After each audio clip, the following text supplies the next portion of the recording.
Salam sejahtera bagi kita semua. Shalom. Om Swastiastu, Namo Buddhaya, salam kebajikan. Perkenalkan, nama saya Selagi Bisa Pulete. Saya merupakan salah satu dosen pada program studi akuntansi Fakultas Ekonomi dan Bisnis Universitas Patimura. Pada kesempatan ini, saya akan menjelaskan salah satu mata kuliah yang saya ampu, yaitu mata kuliah akuntansi sektor publik. Mata kuliah akuntansi sektor publik merupakan mata kuliah wajib bagi mahasiswa pada semester 5 dengan bobot 3 SKS. Adapun capaian pembelajaran pada mata kuliah akuntansi sektor publik yaitu yang pertama, mahasiswa mampu memahami regulasi dan standar akuntansi sektor publik. Yang kedua, mahasiswa mampu memahami perbedaan organisasi sektor publik dan organisasi swasta. Yang ketiga, mahasiswa mampu memahami konsep perencanaan, penganggaran, realisasi anggaran, pengadaan barang dan jasa, pelaporan keuangan, audit, dan pertanggungjawaban pada organisasi sektor publik. Dan yang keempat, mahasiswa mampu menganalisis masalah atau kasus yang terjadi dalam sektor publik. Adapun deskripsi mata kuliah akuntansi sektor publik yaitu mata kuliah ini memberikan pemahaman bagi mahasiswa tentang regulasi-regulasi dalam siklus akuntansi sektor publik, standar akuntansi sektor publik, perbedaan antara akuntansi pada sektor publik dan sektor swasta, serta siklus akuntansi pada akuntansi publik, yaitu meliputi perencanaan publik, penganggaran publik, realisasi anggaran publik, pengadaan barang dan jasa publik, pelaporan keuangan, audit sektor publik, dan pertanggungjawaban sektor publik. Metode pembelajaran yang digunakan pada mata kuliah ini yaitu student centered learning, yaitu metode pembelajaran yang berfokus untuk meningkatkan serta mengembangkan kemampuan kritis mahasiswa, di mana mahasiswa akan diberikan kesempatan untuk mempresentasikan serta membahas materi dalam kelompok. Kemudian juga menggunakan metode case based learning, yaitu mahasiswa akan diberikan kasus tentang topik terkini atau isu-isu terkini dalam akuntansi sektor publik melalui video, artikel maupun link berita untuk dianalisis dan kemudian didiskusikan bersama tentang masalah yang terjadi dan solusi atas masalah tersebut. Sistem penilaian pada mata kuliah ini yaitu yang pertama, poin partisipasi sebesar 20%, poin presentasi sebesar 10%, poin tugas sebesar 10%, ujian tengah semester sebesar 25%, dan ujian akhir semester sebesar 35%. Hasil penilaian akan disampaikan kepada mahasiswa secara transparan melalui WhatsApp group dan kemudian akan di-upload pada website Silakan. Berikut ini saya akan menampilkan video pembelajaran tatap muka di kelas bagi mahasiswa dengan pokok bahasan pertanggungjawaban publik. Selamat siang semuanya. Hari ini kita akan membahas salah satu materi di mata kuliah akuntansi sektor publik, yaitu pertanggungjawaban publik. Nah, kalau seperti materi-materi yang sudah dijelaskan sebelumnya, itu di dalam akuntansi sektor publik ada siklus akuntansi sektor publik ya. Siklus akuntansi sektor publik itu biasanya dimulai dari perencanaan publik. Nah, perencanaan publik di sini pemerintah itu dia membuat visi, misi, tujuan, sasaran, kemudian kegiatan dan program yang setelah itu nanti setelah visi misi dan lain-lainnya itu sudah dibuat, kemudian nanti dibuat di dalam anggaran ya. Kemudian setelah anggaran dibuat, kemudian nanti didiskusikan juga bersama dengan stakeholder. Nah, stakeholder dalam hal ini kalau kita berbicara di sektor publik di pemerintahan, berarti kita sudah tahu stakeholdernya itu adalah DPR ya. DPR sebagai perwakilan dari masyarakat. Nah, kemudian setelah penganggaran publik dibuat, kita masuk ke dalam siklus berikutnya adalah realisasi anggaran publik. Setelah itu ada pengadaan barang dan jasa publik. Kemudian setelah itu dibuatlah pertanggungjawaban dalam bentuk laporan keuangan. Ada standar yang dipakai oleh pemerintah ketika pemerintah itu dia menyusun laporan keuangan. Kemudian setelah laporan keuangan dibuat, laporan keuangan tersebut akan diaudit. Nah, kalau di pemerintah itu auditor yang memeriksa laporan keuangan itu siapa? Ada yang tahu? Inspektorat. Ada lagi? BPK. Satu lagi? Kan ada auditor internal sama auditor eksternal. Sama tuh. Kalau di swasta juga sama, ada auditor internal sama auditor eksternal. Kalau di pemerintah, auditor eksternalnya itu adalah BPK.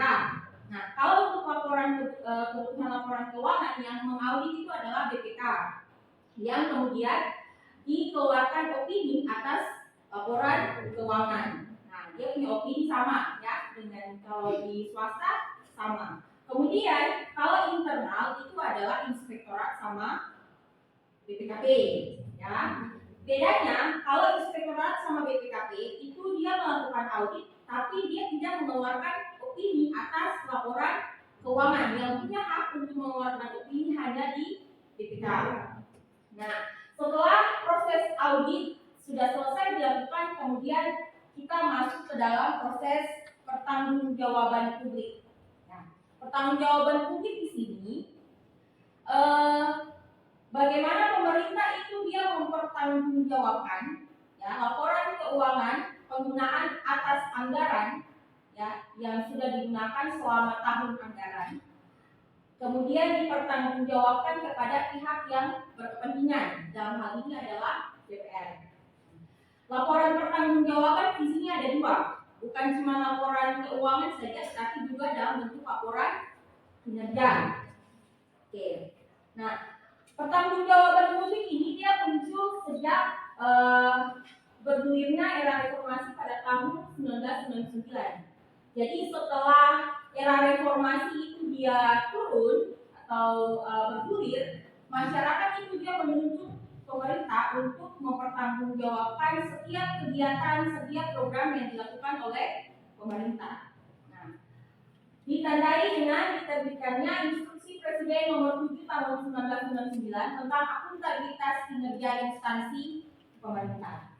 Nah, di sini diharapkan selain mempertanggungjawabkan yang tadi kinerja, ya, pemerintah juga diharapkan dapat mempertanggungjawabkan penggunaan dana masyarakat secara transparan. Nah, selain tuntutan masyarakat, tuntutan ini juga dia muncul dari Bank Indonesia, Bank Dunia, atau negara-negara yang menjadi pendonor pada waktu tahun 1999 itu Indonesia sedang mengalami krisis moneter.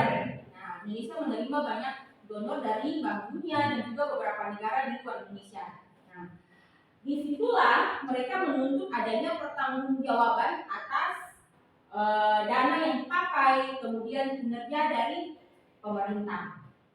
Nah, pertanggungjawaban atau biasa kita kenal dengan namanya akuntabilitas. Ya, akuntabilitas dimaknai sebagai kewajiban menyampaikan pertanggungjawaban atau menjawab, menerangkan kinerja dan tindakan seseorang atau badan hukum atau organisasi kepada pihak yang memiliki hak atau berkewenangan untuk meminta keterangan atau pertanggungjawaban. Nah, sebelum kita masuk di sini, kita harus tahu dulu pada pembahasan-pembahasan sebelumnya bahwa di sektor publik itu organisasinya itu bukan cuma pemerintah, ya. Selain pemerintah ada organisasi-organisasi lainnya yang non-profit. Jadi semua organisasi yang non-profit itu dia bisa digolongkan ke dalam organisasi sektor publik. Ya, kalau swasta berarti ya kita sudah tahu dia punya tujuannya itu untuk apa? Ya, untuk mencari keuntungan. Tapi kalau di sektor publik dia lebih fokus kepada bagaimana pelayanan kepada masyarakat. Nah, kalau di proses pertanggungjawaban antara organisasi publik yang satu dengan yang lain itu dia beda. Tapi intinya pertanggungjawabannya itu harus kepada pihak yang lebih tinggi di atasnya atau pihak yang berkepentingan. Nah, kalau misalnya di pemerintah, kalau pemerintah kota atau kabupaten Berarti dia harus mempertanggungjawabkan dia punya kinerja dan keuangan kepada siapa? DPRD kota. Kalau provinsi berarti DPRD provinsi. Kalau pemerintah pusat berarti kepada DPR RI. Kemudian ada organisasi publik lainnya seperti LSM, seperti yayasan, seperti organisasi keagamaan, ya gereja, masjid dan lain sebagainya. Itu dia punya pihak yang akan dan nantinya dia mempertanggungjawabkan dia punya kinerja dan laporan keuangan itu berbeda. Ya, kalau LSM mereka tidak perlu untuk mempertanggungjawabkan kinerja dan penggunaan dana kepada DPR, tetapi kepada pemilik LSM ataupun orang yang memberikan kontribusi atau dana kepada LSM. Begitu juga dengan yayasan, kepada pemilik yayasan. Kemudian kepada partai politik. Nah, partai politik di daerah berarti mereka harus mempertanggungjawabkan mereka punya kinerja dan keuangan kepada di pusat, pengurus partai politik di pusat. Nah, jadi dari setiap organisasi di sektor publik itu dia punya alur pertanggungjawabannya juga berbeda.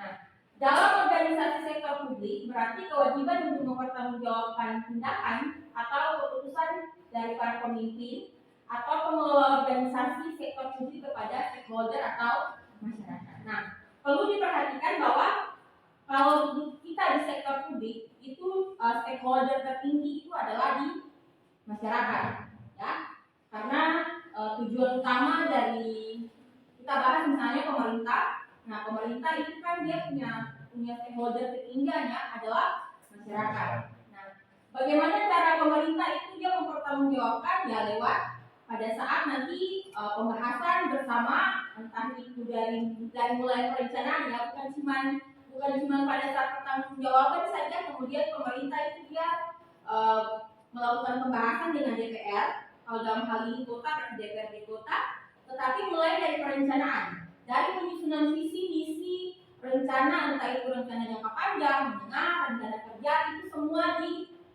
dilakukan pembahasan bersama dengan DPR. Begitu juga dengan penganggaran sampai kepada nanti di pertanggungjawaban, ya itu harus dibahas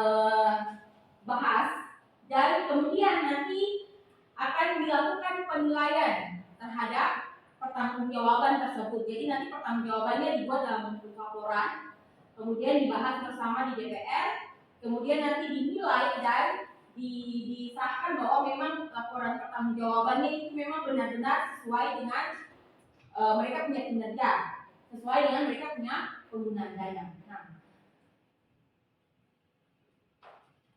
guna mewujudkan tata kelola pemerintahan yang baik, maka perlu adanya penerapan sistem pertanggungjawaban yang tepat, jelas dan terukur.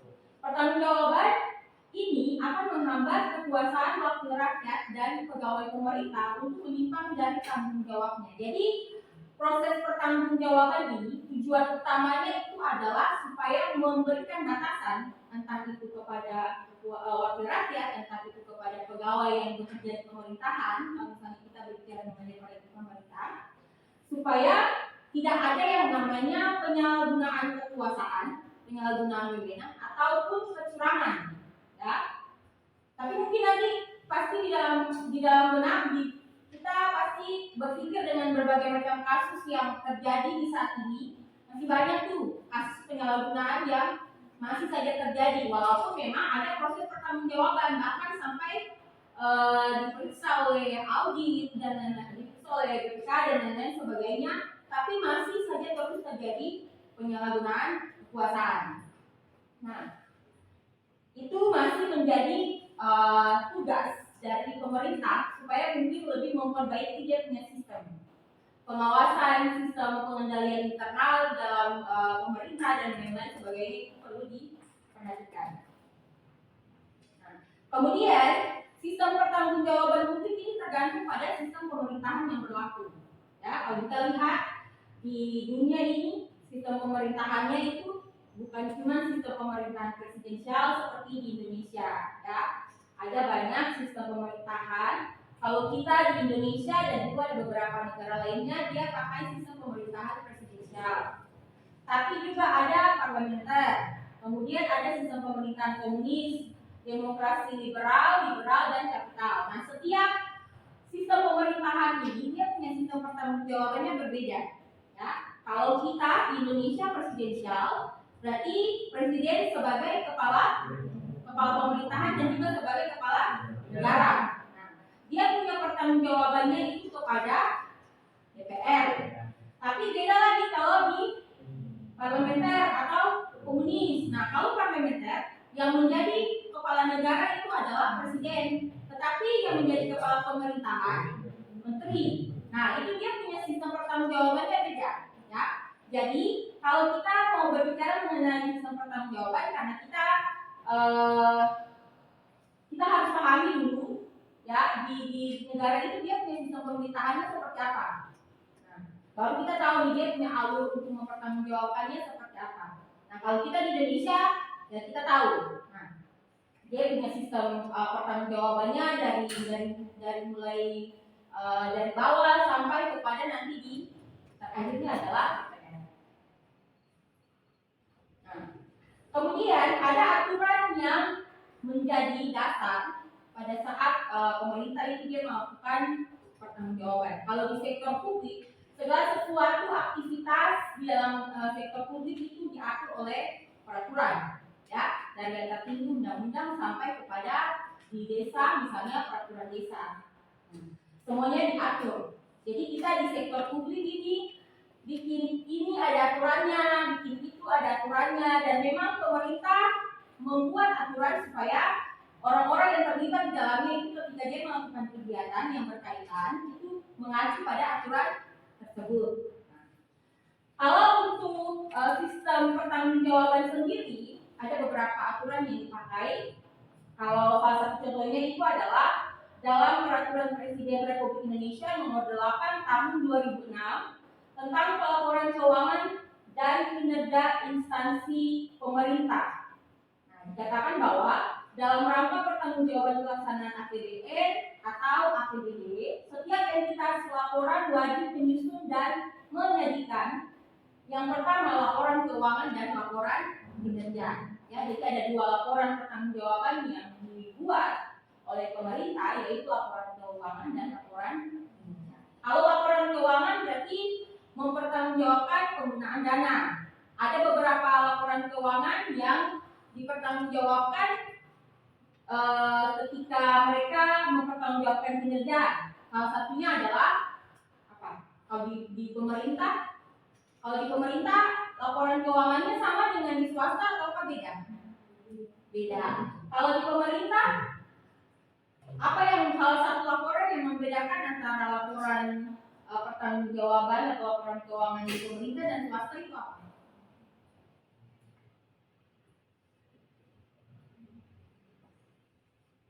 Laporan anggaran dan realisasi anggaran. Nah, kalau di swasta, laporan anggaran dan realisasi anggaran itu sifatnya tertutup, pribadi, hanya untuk konsumsi di dalam perusahaan. Tetapi kalau anggaran di pemerintah, anggaran dan realisasi anggaran itu bersifat terbuka. Dia bisa diketahui oleh semua orang, termasuk masyarakat yang paling penting. Nah, makanya setiap pembuatan anggaran, laporan anggaran dan laporan realisasi anggaran itu pemerintah wajib publikasi di website untuk diketahui oleh semua masyarakat. Kenapa? Karena salah satu item pendapatan terbesar di anggaran pendapatan dan belanja, baik itu negara ataupun daerah, itu uangnya berasal dari pajak. Nah, pajak itu berasal dari rakyat, sehingga rakyat itu dia wajib tahu kira-kira saya punya uang ini dipakai untuk apa. Apakah memang benar dipakai sesuai dengan kegiatan atau rencana yang sudah disusun sebelumnya pada saat proses perencanaan ataukah seperti apa. Nah, kalau di pemeriksaan pertanggungjawaban laporan keuangan biasanya ada perbandingan antara yang disajikan laporannya itu adalah perbandingan antara target dan realisasi. Jadi anggaran yang dibuat itu sekian, kemudian nanti dibandingkan dengan realisasi. Nah, kemudian setelah itu dibandingkan dengan realisasi pada tahun sebelumnya, ya. Apakah memang ada terjadi efisiensi, efektif, atau ekonomis, ataukah masih terjadi pemborosan, ataukah seperti apa? Nah, kalau kinerja itu berkaitan dengan pemerintah itu dia melaporkan hasil atas kegiatan dan program yang disusun. Jadi lebih lihat kepada output dan outcome, ya, dampak yang dirasakan atas program dan kegiatan yang dibuat oleh pemerintah, dan hasilnya itu apakah memang benar sesuai dengan yang direncanakan atau tidak. Nah, kalau laporan kinerja itu dia punya acuan penilaiannya berdasarkan rencana strategi, entah itu jangka panjang, jangka menengah, ataupun jangka pendek. Kalau jangka panjang itu biasanya berapa tahun dia punya jangka perencanaannya? Lebih dari 5 tahun lah, 20 bisa. Kalau jangka menengah 5 tahun. Kalau jangka pendek 1 tahun saja. Ya, 1 tahun itu jangka pendek. Nah, salah satunya itu adalah anggaran. Ya, berarti anggaran itu setelah berakhir masa anggaran berarti harus diperbaharui lagi. Nah, dia punya cara penyusunannya itu sudah dibahas di bagian penganggaran. Kemudian ada siklus pertanggungjawaban publik. Ya, jadi dari semua siklus akuntansi yang tadi sudah dijelaskan di slide pertama itu ada dia punya siklus. Ya, jadi dia harus berjalan berurutan dan itu sudah paten. Dalam artian bahwa dia punya siklusnya tidak bisa satu dilebih dahulukan kemudian nanti yang lain justru tidak bisa. Itu aturannya seperti itu dan pemerintah harus menjalankan sesuai dengan aturan yang berlaku. Nah, kalau yang pertama itu adalah penetapan regulasi pertanggungjawaban pimpinan organisasi. Ya, seperti yang tadi kita ada salah satu peraturan nomor 8 tahun 2006 tadi. Kemudian juga ada peraturan pemerintah nomor 108 tahun 2000 tentang tata cara pertanggungjawaban kepala daerah. Ya.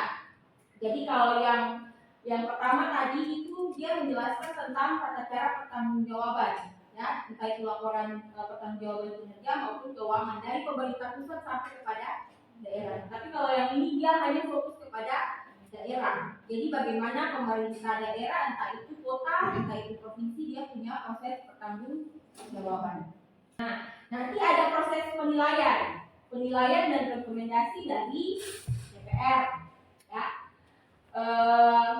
Ini biasanya mereka membandingkan tadi target dan juga realisasi anggaran. Nah, kemudian nanti ditanya nih, ini kok targetnya realisasinya nggak sesuai sama anggaran, kira-kira kenapa? Nah, itu harus dijawab oleh, kalau yang presentasi berarti tidak boleh perwakilan ya, harus presentasi itu adalah kepala daerah. Nah, kemudian harus dijawab oleh kepala daerah. Setelah itu kalau misalnya memang sudah tidak ada lagi, misalnya semuanya sudah berjalan sesuai, bisa dipertanggungjawabkan dengan baik, dibuatlah laporan pertanggungjawaban organisasi. Nah, ini contoh pertanggungjawabannya. Kalau di daerah ya, SKPD membuat laporan. Ya. Ingat bahwa ada 2 entitas di sektor publik, ya, entitas pelaporan sama entitas akuntansi. Tidak semua organisasi, lembaga atau dinas misalnya itu dia menjadi entitas pelaporan. Dia hanya sebagai entitas akuntansi. Ya, pelaporan berarti dia yang punya tugas untuk mempertanggungjawabkan, membuat pelaporan. Misalnya kayak di dinas SKPD itu dia masuk dalam entitas akuntansi, tetapi dia tidak berhak untuk membuat pelaporan untuk dipertanggungjawabkan. Itu nanti ke pengelola keuangan daerah. Ya, kalau kita kenal biasanya itu dinas Badan Pengelolaan Keuangan Daerah BPKAD. Nah, itu mereka disebut sebagai entitas, salah satu entitas laporan, mana mereka melakukan penyusunan laporan keuangan dari pemerintah. Nah, kemudian setelah itu diserahkan kepada gubernur atau wali kota. Kemudian laporan keuangannya itu diaudit. Ya, kalau hasil auditnya sudah keluar baru dipertanggungjawabkan. Jadi yang dipertanggungjawabkan di DPR itu adalah laporan keuangan yang sudah diaudit. Sampai di sini ada yang ditanyakan? Ya, terima kasih Ibu dan polisi. Izin bertanya Ibu, saya pernah baca pada salah satu postingan di media sosial Ibu, tepatnya pada beberapa tahun lalu itu beberapa kepala daerah dijerat oleh kasus yang dalam tanda kutip merugikan masyarakat. Dan oleh karena itu, yang ingin saya tanyakan, apabila kepala daerah tersebut dijerat dan ditetapkan oleh kepolisian menjadi status tersangka atas suatu hal, bagaimana model pertanggungjawaban yang akan dinyatakan atau bahkan diutarakan kepada publik?